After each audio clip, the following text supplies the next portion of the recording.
Hello friends, board exam वालों के लिए 3 मार्च को होने वाला मैथ के एग्जाम के लिए एक क्लास अंतिम क्लास होगा। इस क्लास में सभी के सभी प्रश्न केवल इंपॉर्टेंट लिए गए हैं। यदि इसे आप एक बार देख लेंगे तो आपके लिए ये रामबाण सिद्ध होगा।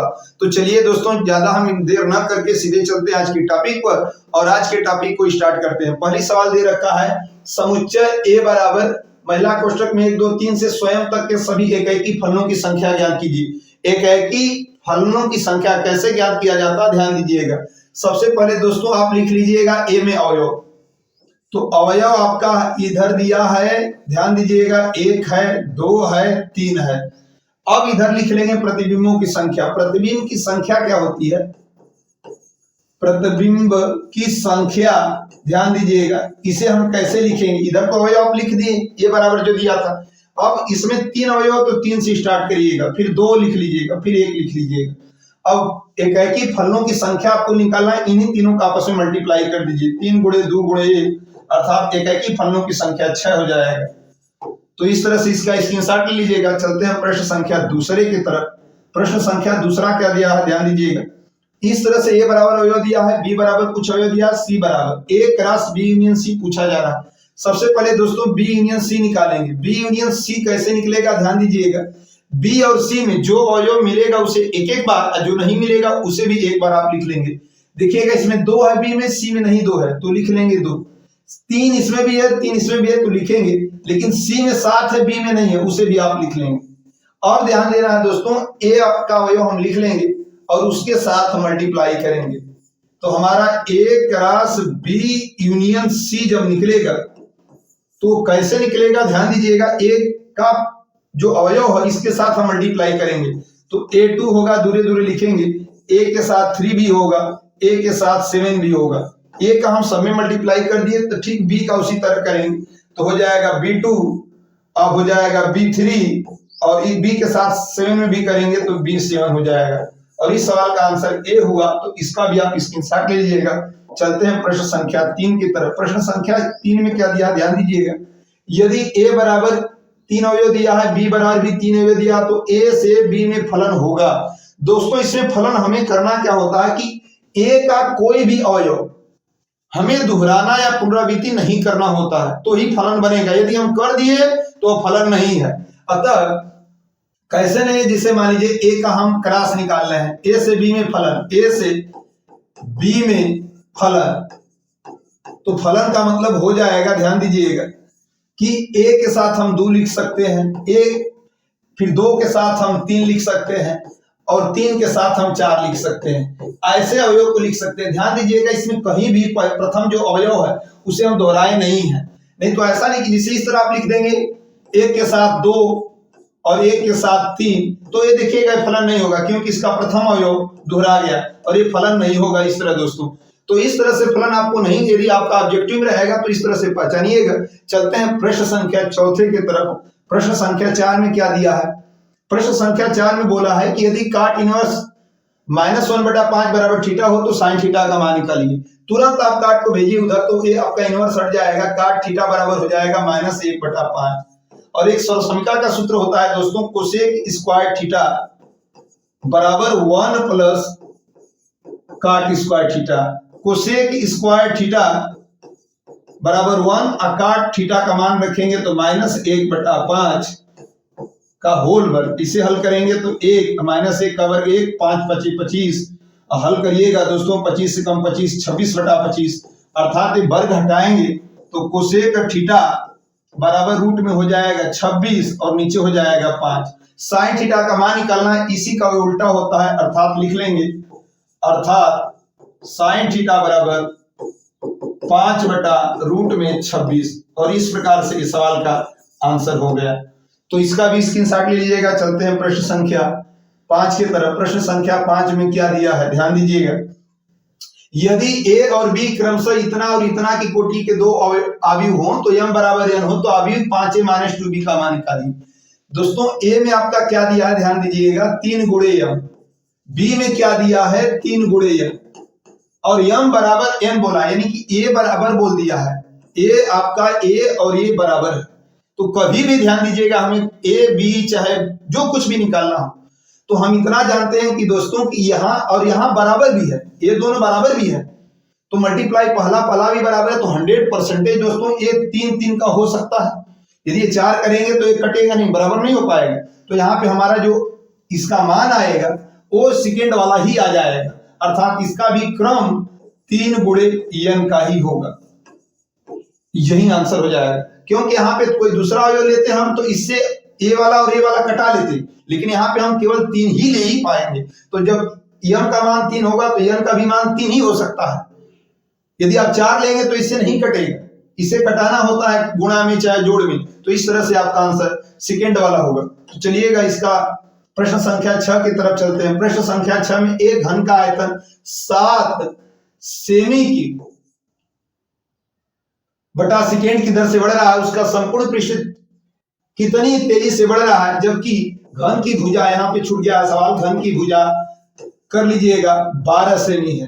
कितनी है दोस्तों? 12 सेमी है। तो ये सवाल हम कैसे लगाएंगे? तुरंत घन का यहाँ पे देख लीजिएगा कि दिया है, तो सवाल तुरंत लग जाएगी। घन का जो आयतन दिया है यानी कि डीवी बटा में dt, वो मान दिया है आपका 7 सेमी क्यूब बटा में सेकेंड, या घन की भुजा जो हम मानेंगे a बराबर 12 सेंटीमीटर दिया है। दोस्तों आपसे पूछा क्या जा रहा है, संपूर्ण पृष्ठीय क्षेत्रफल कितनी दर से बढ़ रहा है, ds बटा में dt, ये पूछा जा रहा है। तुरंत पहले आयतन के लिए आप निकाल लीजिए। तो आयतन बराबर हम घन का आयतन v बराबर जानते हैं a क्यूब, घन का आयतन हो गया, दोनों पक्षों में t के सापेक्ष अवकलन करेंगे, dv बटा में dt ये हो जाएगा 3a स्क्वायर और dA बटा में dt। तो यहाँ से इसका मान दिया है 7, यहाँ पे हो जाएगा 3, यहाँ पे 12 गुणे 12, तो यहाँ से dA बटा में dt का मान निकल गया, तो हो जाएगा 7 12 बटे 144 आयान गुणे 3 इंटू dA बटा में dt। तो dA बटा में dt का जब मान निकालेंगे आप तो 7 बटा में 144 गुणे 3 निकल जाएगा। अब आपका क्षेत्रफल पूछा जा रहा है, तो आप यहाँ पे लिख लीजिएगा घन का क्षेत्रफल। घन का क्षेत्रफल आपको पता होना चाहिए दोस्तों 6a स्क्वायर होता है। अब इसका हम जब अवकलन करेंगे t के सापेक्ष, तो ds बटा में dt बराबर 6a स्क्वायर का अवकलन 2a, यहाँ dA बटा में dt, तो ds बटा में dt बराबर 6 गुणे 2 और a का मान आप देख रहे हैं, a का मान दिया है 12, और जबकि dA बटा में dt का मान 7 बटा में 144 गुणे 3, 144 गुणे 3। अब इसे कटाएंगे तो 12 से कटाएंगे तो 12 बार में कट जाएगा, 6 से कटाएंगे 2 बार में कट जाएगा, 2 से 2 खत्म हो जाएगा, ds बटा में dt बराबर हो जाएगा 7 बटा में 3। अब इसका मात्रक ऊपर क्षेत्रफल है तो सेमी स्क्वायर, नीचे समय है तो सेकेंड। तो इस तरह से सवाल का दोस्तों आंसर इतना आएगा 7 बटा 3 सेमी स्क्वायर प्रति सेकंड। तो इस सवाल का भी आप स्क्रीनशॉट ले लीजिएगा। चलते हैं प्रश्न संख्या 7 की तरफ। बहुत तेज नहीं बताएं आप, धीरे धीरे लास्ट समय है, थोड़ा सा जरूर देख लीजिएगा। x के किस मान के लिए x के पावर x का न्यूनतम मान होगा। तुरंत दोस्तों न्यूनतम पूछे अधिकतम पूछे तुरंत मान के अवकलन करिए। y बराबर x के पावर x, जब दोनों पक्षों में लाग लेंगे तो हो जाएगा आपका लाग y बराबर लाग x के पावर x, लाग y बराबर x आगे आ जाएगा और लाग x। जब इसका आप अवकलन करेंगे तो हो जाएगा, डायरेक्ट लिख दे रहे हैं dy अपॉन dx बराबर x के पावर x और 1 प्लस लाग x। अब आपको दोस्तों यहाँ पे dy अपॉन dx जब भी अधिकतम न्यूनतम बोले तो यहाँ पे मान 0 रख लीजिएगा, तो यहाँ पे हो जाएगा 0 बराबर x के पावर x और 1 प्लस लाग x। यहाँ से ये वाला मान 0 हो जाएगा 1 प्लस लाग x। तो अब एक को इधर 0 करेंगे तो -1 बराबर हो जाएगा लाग x। तो यहाँ पे अब देखिएगा, इसे हम लिख क्या सकते हैं, लाग x बराबर -1, यहाँ पे e छुपा रहता है, तो जब भी हम x बराबर निकालेंगे तो e के पावर -1 हो जाएगा, अर्थात x बराबर 1 बटा e, 1 बटा e आ जाएगा दोस्तों। यहाँ पे दिखाने के लिए आप इसे dy अपॉन dx को समीकरण नंबर 1 मान लीजिएगा और इसका पुनः अवकलन कर दीजिएगा। समीकरण 1 का पुनः अवकलन करने पर तो अब देखिएगा आंसर तो यही हो चुका है, इसमें तो कोई शक नहीं, लेकिन आप दिखा लीजिएगा तो हो जाएगा दोस्तों डी स्क्वायर वाई बटा में डी एक्स स्क्वायर। देखिएगा इसे पहला मान लीजिएगा, इसे दूसरा, तो पहला फलन को लिखेंगे इनटू दूसरे का अवकलन तो 1 का 0 लाग एक्स का 1 बाई एक्स प्लस दूसरा जब लिखेंगे 1 प्लस लाग एक्स अब फिर इसका अवकलन करेंगे x पावर x का, तो आपका अभी आया था x के पावर x और 1 प्लस log x। जब भी अब मान रखिएगा आपका x की जगह 1/e, तो आपका याद रखिएगा वो धनात्मक में आएगा। किस में आएगा दोस्तों? धनात्मक में आएगा। और जब धनात्मक में आएगा तो लिख लीजिएगा, अतः x बराबर 1/e पर यह मान निम्नतम होगा। यदि ऋणात्मक में आता तो हमारा क्या मान हो जाता? आपका उच्चिष्ट हो जाता, उच्चतम हो जाता। तो चलिएगा इसका भी स्क्रीनशॉट ले लीजिएगा। चलते हैं प्रश्न संख्या 8 की तरफ। प्रश्न संख्या 8 में क्या दिया है कि यदि दो संख्याएं ज्ञात कीजिए जिनका योग 6 है और जिनके घनों का योग निम्नलिखित है। तुरंत दोस्तों माना पहली संख्या आपका x होगी, दूसरी संख्या आपका हो जाएगा 6 माइनस x। इनके योगों का तो x बराबर योग कर लीजिए होल क्यूब, घन बोला है सवाल में। तुरंत इसका आप क्या करेंगे दोस्तों? तुरंत इसका आप तोड़ेंगे सूत्र पे, तो हो जाएगा a माइनस बी पर, तो 6 का क्यूब माइनस b का क्यूब 3ab हो जाएगा 6 माइनस x बराबर x क्यूब, इसका हम घन करेंगे 216 माइनस x क्यूब, यहाँ हो जाएगा 36 18x, 6 माइनस x बराबर हो जाएगा, इसे काट देंगे तो आपका 216 गुणा करेंगे तो 18 छक्का 108 x, यहाँ पे मल्टीप्लाई प्लस हो जाएगा 18x²।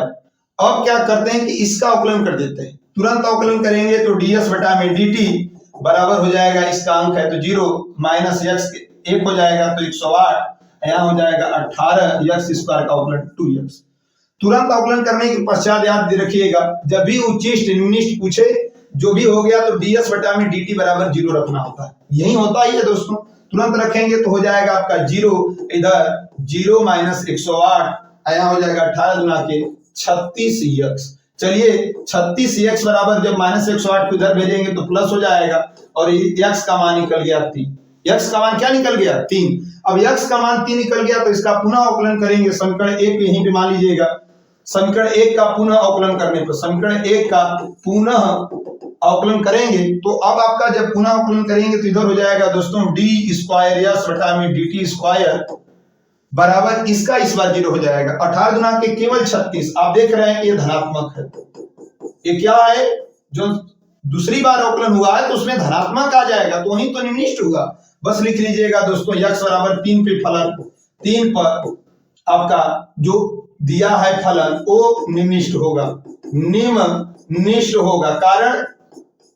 कारण क्यों? क्योंकि धनात्मक है और x का मान क्या है? 0 से बड़ा है। बस आपका एक पहला संख्या हो जाएगा x का मान 3 और दूसरा 6 माइनस में से 3 निकल जाएगा, तो आपकी दोनों संख्याएं 3 का मान 3 हो जाएंगे। तो इस तरह से इसका भी स्क्रीनशॉट ले लीजिएगा। चलते हैं प्रश्न संख्या 9 की तरफ। प्रश्न संख्या 9 में क्या दिया है ध्यान दीजिएगा। प्रश्न संख्या 9 में कि सम इंटीग्रेशन कड़ी में cot x प्लस कड़ी में tan x का dx ज्ञात कीजिए। दोस्तों इसमें सबसे आसान ये है कि इसे तुरंत आप इसे तोड़िए, तो इसे तोड़ेंगे तो हो जाएगा cos x बटा में कड़ी में sin x, और इसे तोड़ेंगे तो हो जाएगा sin x बटा में कड़ी में cos x, और यहाँ हो जाएगा dx। अब आप करेंगे क्या? इसका एलसीएम लेंगे, तो एलसीएम लेंगे तो हो जाएगा कड़ी में sin x इंटू कड़ी में cos x। जब इसका मल्टीप्लाई करेंगे तो ये कड़ी हट जाएगी, cos x प्लस इसका मल्टीप्लाई करेंगे तो यहाँ भी कड़ी हट जाएगी, i इंटू हो जाएगा dx। यानी sin और cos के फॉर्म में तोड़ दिए। अब आपका क्या करेंगे? 2/2 का मल्टीप्लाई करेंगे, वो भी कड़ी में। दोस्तों ध्यान देना इस बातों को, कड़ी में 2 ऊपर का मल्टीप्लाई करेंगे तो हो जाएगा cos x plus sin x। थोड़ा फास्ट बताना होगा, और इसमें हो जाएगा ध्यान दीजिएगा कड़ी में 2 sin x into cos x। अब आपका हो जाएगा नीचे सूत्र बनाने के लिए दोस्तों इसमें 1 जोड़ना होगा, तो हो जाएगा हम लोग का कड़ी में 2 into cos x plus sin x। ध्यान दीजिएगा अब बटा में यहाँ पे हम 1 जोड़ेंगे और 1 घटाएंगे सूत्र बनाने के लिए। 2 sin x into cos x, इसमें 1 जोड़े हैं और 1 घटाए हैं दोस्तों। बस आपका सवाल आ जाएगी, यहाँ पे हो जाएगा इंटीग्रेशन कड़ी में 2 cos x plus sin x। थोड़ा फास्ट है, बस ध्यान दीजिएगा। और यहाँ पे हम कर लेंगे 1, और इसे हम तोड़ेंगे -1 को, इसको लेकर हम जब बनाएंगे फार्मूला तो हमारा फार्मूला cos x माइनस यहाँ पे कर लेंगे cos x minus sin x का होल स्क्वायर हो जाएगा। दोस्तों अभी से आप सॉल्व करेंगे, आप अभी से सॉल्व करेंगे तो इतना ही ये वाला पद और ये वाला आएगा। ये +1 तो हम आगे ही लिख चुके हैं, माइनस इन दोनों में से कॉमन करके फार्मूला आपका हो जाएगा। एक की जगह sin square theta plus cos square theta रखे हैं। अब इसमें नीचे वाला यदि पद मानेंगे कि cos x minus sin x बराबर t मानेंगे तो इसी का अवकलन हो जाएगा cos का अवकलन माइनस sin x, और इसका हो जाएगा आप देख रहे हैं, इसका हो जाएगा sin का हो जाएगा cos x बराबर यहाँ पे हो जाएगा ऊपर वाला, यानी कि यहाँ पे जो होगा sin x minus cos x का यहाँ पे करेंगे। ध्यान दीजिएगा sin x minus cos x का कर लेंगे तो आपको आसान पड़ जाएगा।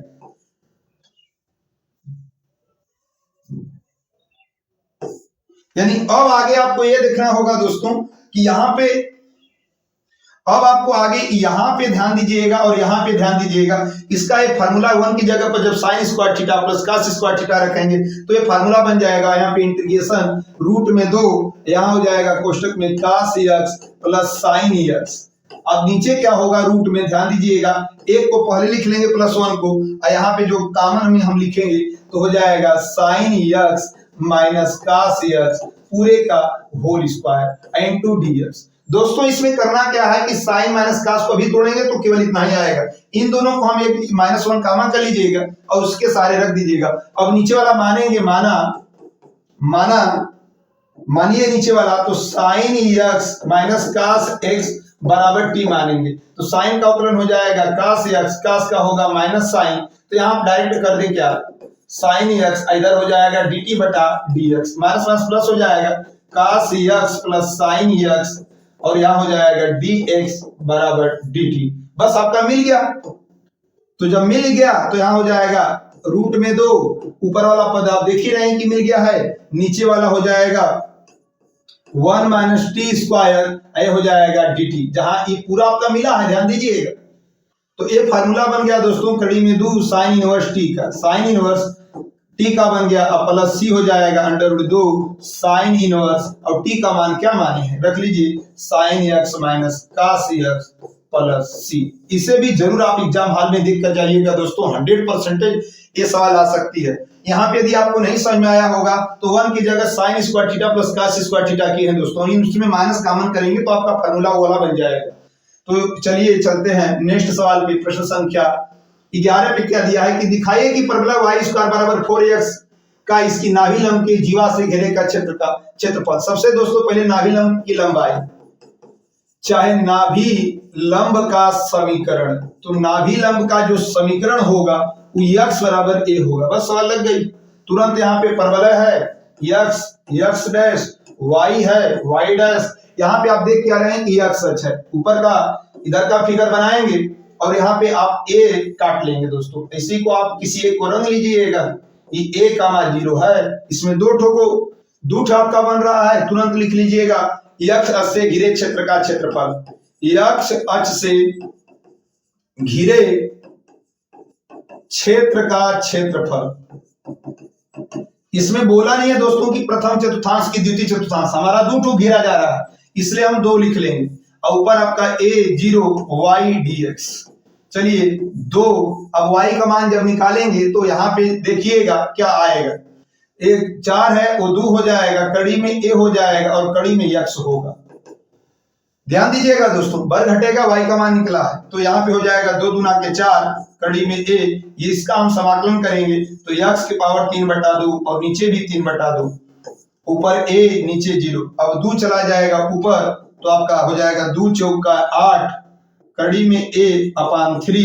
अब यहाँ पे रखेंगे आप तो हो जाएगा a के पावर 3/2। लोअर लिमिट रखेंगे तो शून्य हो जाएगा, ना समझ में आएगा तो x पावर 1/2 है, उसमें एक जोड़े हैं दोस्तों।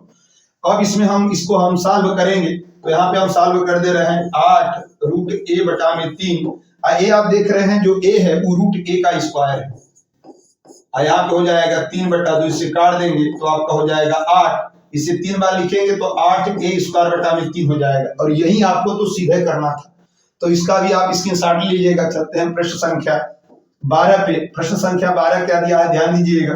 बोला है कि वक्र इतना से घिरे भाग का क्षेत्रफल ज्ञात कीजिए। तुरंत बनाइए दोस्तों। यहाँ पे x dash y y dash. चलिए यक्स वाले पे 5 बनाना है और वाई वाले पे 3, यानी 5 का 0, यहाँ हो जाएगा 0 का 3। ऐसा ही दीर्घवृत्त बनेगा। तो आप करेंगे क्या कि इसमें कोई एक को रख देंगे, लेकिन आपका कितने दिख रहे हैं, 4 बॉक्स बने। इसमें बोला भी नहीं है कि दोस्तों की पहला दूसरा तीसरा, कुछ भी नहीं बोला। यदि आपको शॉर्टकट लिखना होगा तो यानी इसमें हम करेंगे क्या कि एक्स अक्ष से चाहे वाई अक्ष से, जिससे आपकी इच्छा करें। एक्स अक्ष से घिरे क्षेत्र का क्षेत्रफल, घिरे क्षेत्र का क्षेत्रफल, घिरे क्षेत्र का क्षेत्रफल। तो यहाँ पे हो जाएगा 4। 4 क्यों लिखे हैं दोस्तों, 4 क्यों लिखे हैं, क्योंकि 4 डब्बे बने हैं। इसमें बोला नहीं कि पहला चौथा दूसरा तीसरा चौथा, इसलिए हम 4 लिख रहे हैं। अब कोई भी आप एक्स अक्ष लिए तो एक्स का मान 5, नीचे 0, यहाँ हो जाएगा वाई डी एक्स। ध्यान दीजिएगा 4, यहाँ हो जाएगा 5, 0। अब वाई का मान से ऊपर से निकालेंगे, तो ये रफ कार्य पे निकालिएगा। तो वाई स्क्वायर बटा 9 बराबर 1 माइनस एक्स स्क्वायर अपॉन 25। ये हो जाएगा वाई स्क्वायर, इधर हो जाएगा 9, इधर हो जाएगा 25 माइनस एक्स स्क्वायर बटा में 25। वर्ग हटेगा तो वाई का मान निकलेगा। तो यहाँ पे हो जाएगा 3/5 और रूट में हो जाएगा 5 का square minus x square dx। अब इसे हम करेंगे तो 4 तिहाई 12/5, ऐसे हम सूत्र पे तोड़ेंगे तो हो जाएगा, ध्यान दीजिएगा, x/2 यही चीज और यहाँ पे हो जाएगा प्लस 5 का स्क्वायर बटा 2 साइन इनवर्स x/5। ये फार्मूला आपको याद होना चाहिए। कड़ी में a square minus x square, यहाँ पे हो जाएगा 5, यहाँ पे 0। दोस्तों अब हम क्या करेंगे, 12/5 जब अपर लिमिट रखेंगे तो ये शून्य हो जाएगा। तो ये वाला शून्य होगा क्योंकि यहाँ 5 रखेंगे, और ये हो जाएगा 25/2, यहाँ पे साइन इनवर्स 5/5। ध्यान दीजिएगा 0 वाला रखेंगे, सेकेंड वाली लिमिट जो लोअर लिमिट है वो माइनस यानी 0 हो जाएगी। तो अब आपका होगा क्या, ध्यान दीजिएगा कि यहाँ पे 12/5 इंटू मल्टीप्लाई करेंगे 25/2। दोस्तों यहाँ सेम है, तो 1 होगा साइन इनवर्स 1 का मान, यहाँ हो जाएगा पाई/2 हो जाएगा। तो यहाँ पे आपका होगा क्या कि 5 5 25 और यहाँ 2 दूना के 4 से 4 कटाएंगे 3 बार, तो 4 तिहाई 15 पाई। इस सवाल का आंसर 15 पाई हो जाएगा दोस्तों। तो इस तरह से आप इसका स्क्रीनशॉट ले लीजिएगा। चलते हैं नेक्स्ट प्रश्न पर। तो इसका हो जाएगा दोस्तों, ध्यान दीजिएगा, प्रश्न संख्या 13 में क्या दे रखा है। प्रश्न संख्या 13 में दिया है कि अवकल समीकरण इतना बराबर इतना का व्यापक हल ज्ञात कीजिए। तो ये सवाल भी बहुत ज्यादा फेमस है, तुरंत आप सवाल को लिखिए। 1 + y स्क्वायर इंटू dx बराबर tan inverse minus y minus x into dy। क्या करिएगा, चलिए dx बटा में dy, y को इधर बुला लीजिए, यहाँ हो जाएगा tan inverse y minus x upon 1 + y square, यही ना होगा। तो अब अलग अलग करेंगे, dx बटा में dy, तो यहाँ हो जाएगा tan inverse y upon 1 + y square, इधर हो जाएगा माइनस x बटा में 1 + y स्क्वायर। इस वाले पद को इधर भेजेंगे तो dx बटा में dy प्लस हो जाएगा x बटा में 1 + y स्क्वायर बराबर tan इनवर्स y बटा में 1 + y स्क्वायर। दोस्तों अब तुलना कराएंगे dx बटा में dy प्लस py बराबर q से तुलना कराएंगे। 3 स्टेप होता है व्यापक हल के लिए। तो यहाँ से p का मान जो निकलेगा, ध्यान दीजिएगा, सॉरी यहाँ पे x रहेगा, यहाँ पे x रहेगा क्योंकि x वाला ऊपर है, तो x खत्म हो जाएगा, अर्थात p का जो मान निकलेगा, p का मान 1 बटा में 1 + y स्क्वायर। जबकि q का मान क्या निकलेगा, दिया है q का मान बराबर उधर वाला tan इनवर्स y बटा में 1 + y स्क्वायर। अब आपका हो जाएगा दूसरा स्टेप, इंटीग्रेशन ऑफ e के power p dy, integration of e के पावर p dy। तो इंटीग्रेशन ऑफ e के पावर p का मान क्या है, 1 बटा में 1 + y स्क्वायर dy। फास्ट मत कहिएगा दोस्तों, लास्ट समय ये सब आपको पढ़ा दिया गया है, बस केवल देखना है। इसका हो जाएगा tan इनवर्स y, यानी दूसरा स्टेप भी निकल गया। तीसरा स्टेप होता है दोस्तों x इंटीग्रेशन ऑफ हो जाएगा q गुणित इंटीग्रेशन ऑफ a dx, और ये समीकरण ये आपका स्टेप तीसरा होता है। चलिए इधर x इंटीग्रेशन ऑफ की वैल्यू e के पावर tan इनवर्स y है, बराबर क्यू की वैल्यू दिया है tan इनवर्स y अपान 1 प्लस वाई स्क्वायर, और यहाँ पे हो जाएगा इंटीग्रेशन आपकी वैल्यू e के पावर tan इनवर्स y, यह हो जाएगा दोस्तों dy। यहाँ हो जाएगा x, अब तुरंत मान लीजिएगा, माना tan इनवर्स y बराबर t, तो इसका अवकलन करेंगे तो 1 बटा में 1 प्लस वाई स्क्वायर और हो जाएगा dt बटा में dy। y को भेज देंगे 1 बटा में 1 प्लस वाई स्क्वायर dy बराबर dt, तो ये आपका जो अवकलन आ गया, तो यहाँ पे हो जाएगा x e के पावर tan इनवर्स y बराबर, ध्यान दीजिएगा जहां tan इनवर्स y वहां पे t माने, नीचे वाला फलन आपका आ चुका है, और यहाँ e के पावर हो जाएगा t dt। अब इसका आप लीजिएगा, चलते हैं पर उधर, तो उधर हो जाएगा, इसको हम मिटा दे रहे हैं, ध्यान दीजिएगा। तो आपका यहाँ पे x इंटू ई के पावर tan इनवर्स y बराबर, यहाँ हो जाएगा पहला फलन लिख लेंगे इंटू दूसरे का समाकलन माइनस पहले का अवकलन इंटू दूसरे का समाकलन, फिर पूरे का समाकलन यहाँ पे करेंगे इंटू dt। तो अब हो जाएगा दोस्तों यहाँ पे x इंटू ई के पावर tan इनवर्स y बराबर t, इसका समाकलन करेंगे ना e पावर t का, तो e पावर t ही होगा, और इसका एक हो जाएगा यहाँ पे e पावर t का समाकलन e पावर t dt। चलिए x इंटू ई पावर tan इनवर्स y बराबर t इंटू ई पावर t, इसका हम करेंगे दोबारा तो e power t plus c। चलिए वैल्यू रखिए, वैल्यू पुटअप करेंगे, जहां पे t है वहां पे आप माने थे, क्या माने हैं tan इनवर्स y, तो हो जाएगा tan इनवर्स y ई पावर हो जाएगा tan inverse y minus e के power tan inverse y plus c, और इसमें आप कॉमन कर लीजिएगा और इसे कटा दीजिएगा, इसका भी स्क्रीनशॉट ले लीजिएगा। चलते हैं प्रश्न संख्या 14 के तरफ। प्रश्न संख्या 14 में क्या दिया है, ध्यान दीजिएगा कि a बराबर दिया है, इस तरह का क्रॉस पूछ रहा है, तुरंत दोस्तों a क्रॉस b आप लिख लीजिएगा और इस तरह डब्बा बना लीजिएगा, सारणी बना लीजिएगा। यहाँ हो जाएगा i cap j cap k cap, और a पहले तो a का अवयव भरिए, i का गुणांक 1 है, j का गुणांक 2 है, k का गुणांक -3, b का गुणांक 2 है, j का गुणांक 3 है, इसका -1। अब तुरंत आप मान निकालेंगे, ये सब आपको समझाया गया पिछले वीडियो में। तो i का मान हो जाएगा 2 1 -2 प्लस 3 लिखे 9, जब माइनस सेकेंड वाले कॉलम को माइनस में लेते हैं तो यहाँ हो जाएगा -1 प्लस 2 3 6, और जब k को लेंगे दोस्तों तो तीसरा कॉलम का अवयव नहीं लेंगे, 3 एकम 3 क्रॉस हो जाएगा और 2 दूना के 4। जब इसे आप हल करेंगे a क्रॉस b तो हो जाएगा 7i कैप, यहाँ 6 प्लस यहाँ माइनस हो जाएगा 5j कैप और माइनस k कैप। इसका क्या निकालना है, परिमाण। चलिए परिमाण निकालेंगे तो a क्रॉस b का परिमाण रूट में निकलता है दोस्तों, तो ये 7 का वर्ग माइनस प्लस 5 का वर्ग प्लस -1 का वर्ग। अब इसे हल करेंगे तो 7 का वर्ग 49, 5 का वर्ग 25 और -1 का वर्ग 1, 49 1 50 75, 25 यानी 75 यानी 5 करने में 3 इस सवाल का आंसर होगा दोस्तों। तो इसका भी आप स्क्रीनशॉट लीजिएगा। चलते हैं प्रश्न संख्या 15 की तरफ। प्रश्न संख्या 15 में क्या दे रखा है,